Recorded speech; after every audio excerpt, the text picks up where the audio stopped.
Alexandre Meybeck. I'm working in FAO and working a lot for the Secretariat of the Committee on World Food Security.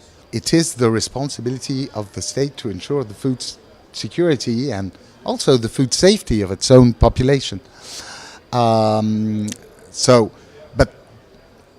the state cannot do everything by himself. The states devise policies which enable the various actors in the food systems to provide, to produce, transform, and bring to consumers food. They also have a key role we've discussed this evening in ensuring the safety of the food by implementing rules to protect consumers. They also have collectively a very important role in agreeing between themselves rules to facilitate exchange of food from one country to another. In that, they gather in a body which is co-hosted by FAO and WHO, which is called the Codex, which aim is to make the rules for safe and secure food for trade. There is an increasing realization from everybody, from states, international organizations, NGO, private sector, that the big issues, I would say, the global issues, those which were discussed in Rio+20, for instance, sustainable development, sustainability, food, cannot be discussed only with and by governments. Because, in the food sector, if you really think about it, you have 7 billion actors. You have 1.5 billion farmers producing food and 7 billion consumers. And the private sector is playing a huge role all over the world. So if you do not have all these actors around the table with their often conflicting interests, their own perspectives, the ways they see things, their short-term interests, and sometimes a bit longer, it's not possible to construct together a vision for a medium and long term. And there is no substantive change in the food systems which can be done without the involvement of all the actors. And the Committee on World Food Security has been reformed 5 years ago now, just after the big food crisis when the prices high rocket, and to become evidence-based and very inclusive. There was the creation of a high-level panel of experts for food security and nutrition, and at the same time the involvement of private sector, civil society, and all the various stakeholders which are interested in the topic of food security. And these two things has made a huge change, because now everybody discuss together, and it's the only place I know of at international level where you can have 3 countries speaking and then an NGO speaking and listened to by governments and then taken into account in the decisions which is drafted. But this is also only possible to a certain extent because they use the same evidence. Because if everybody arrives with his science, his knowledge, because they all have their own perspective, their own knowledge, you cannot discuss. You need to begin with a kind of common understanding of the issues and of the reasons why you disagree. This is what the HLP brings to the table. Something where you can understand what's the problem and why the different actors have a different perspective. Because they have different needs, because they have different time schedules, because it's different in their country. So, and with these 2 elements, there is definitely a change in the way the governance of this the global food system, if we can speak about the governance of a global food system, because it is still very plastic and very, has changed. One of the big issues is how this can be brought back in all countries, how stakeholders in every country will get together. It depends on the countries. I remember having been invited by the Swiss government to a meeting of the Sustainable Development Interministerial Council in Switzerland. It was this same type of discussion, of multi-stakeholder understanding, and which helps to build very courageous decisions. Because we also have the impression that for governments to be able to take bold, long-term decisions, they also need to have everybody around them to be sure that everybody agrees on it. As has also, if you want to ground things on the long term, there needs to be a kind of social understanding and acceptance of the changes to be done. Private-public partnerships have been very much discussed about. It's a buzzword to a certain extent.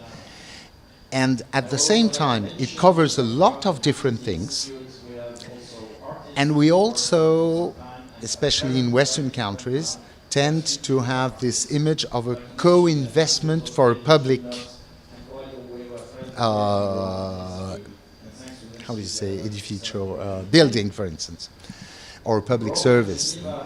But there are lots of other models of public-private partnerships, which can be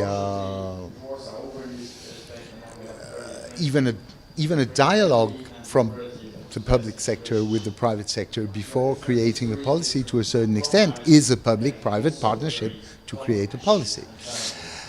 But just to go to the farther edge, then there are more and more discussion about public-private partnerships in many developing countries. Some of them have created laws about them, about how to frame them.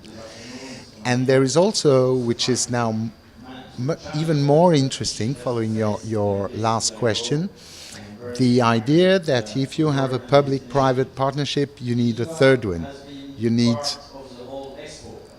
consumers, or you need smallholders, or you need...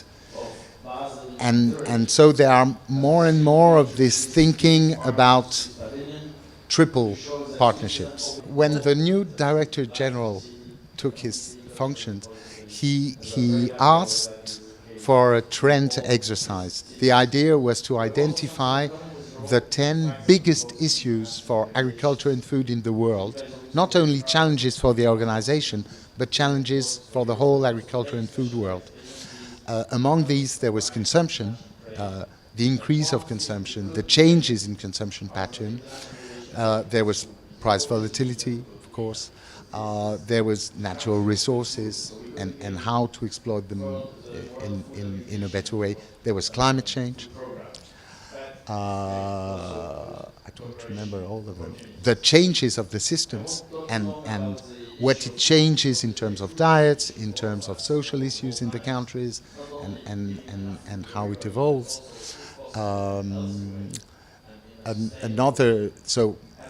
And there are also the 5 big critical and emerging issues identified in the last brief from the high-level panel of experts on food security and nutrition, which are the increase of the livestock sector, which is a challenge. It's an opportunity for development, but it's a challenge in terms of use of resources.